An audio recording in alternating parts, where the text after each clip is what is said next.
40 டேஸ்ல வந்து எனக்கு வந்து நல்ல ரிசல்ட் குடுத்திருக்கு. ஜெசிந்தா மேம். எனக்கு வந்து அம்மா இறந்ததுலேருந்து எனக்கு நைட்ல தூங்க முடியாம ரொம்ப கஷ்டப்படுவேன். பாதி ராத்திரில எந்திச்சு அழுவேன்.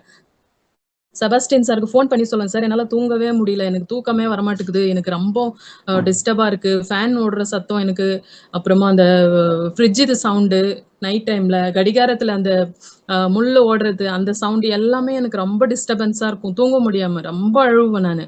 மனுஷனுக்கு தூக்கம் தான் ரொம்ப முக்கியமே. ஆனா எனக்கு தூங்க முடியாம, எனக்கு இப்பதான் 40 வயசு. எனக்கு இப்பயே இந்த பிரச்சனையா? அப்படின்னு சொல்லிட்டு நானு நெறைய அழுதேன். அதுக்கப்புறம் அந்த பிரச்சனை இப்ப சுத்தமா இல்ல. நான் எப்ப எலிக்ஸர் எடுக்குவேன்னு ஆசையா இருக்கிறேன் இப்ப.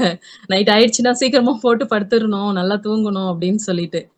அதுக்கப்புறமா வந்துட்டு ம் டீ வந்துட்டு நான் ஒரு கிட்டத்தட்ட ஒரு நாளைக்கு வந்து நான் ஒரு 10 டீ குடிப்பேன். ஏன்னா டீ பைத்தியம்னு சொல்லுவாங்க வீட்லயே என்ன. ஏன்னா அம்மா இறந்ததுக்கு அப்புறமா நான் ஜாஸ்தி பண்ணிக்கிட்டேன். அது டெய்லி 2 டைம் 3 டைம் எடுப்பேன். அம்மா இறந்த பிற்பாடு எனக்கு டீ மட்டும் தான் சாப்பாடா இருந்துச்சு. ஒரு நாளைக்கு 8ல இருந்து 10 டீ குடிப்பேன்.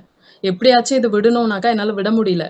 இப்ப வந்துட்டு டீ பொடி எந்த டீ பொடி மாத்தி மாத்தி போட்டு நான் டீ குடிச்சாலும் எனக்கு அந்த டேஸ்ட்டே வரமாட்டேங்குது. அதாவது டீ வந்துட்டு இப்ப எனக்கு பிடிக்காம ஆயிடுச்சு. எப்ப ஒரு டைம் மட்டும் சும்மா சரி குடிக்கலாமே அப்படின்னு சொல்லிட்டு ஒரு டைம் கொஞ்சம் ஒரு சிப் மட்டும் குடிக்கிற மாதிரி ஆயிருக்குது. அப்ப இவ்ளோ ரிசல்ட் வந்து இந்த 1 மந்த் அப்படின்னா 40 டேஸ்ல வந்து எனக்கு வந்து நல்ல ரிசல்ட் குடுத்திருக்கு.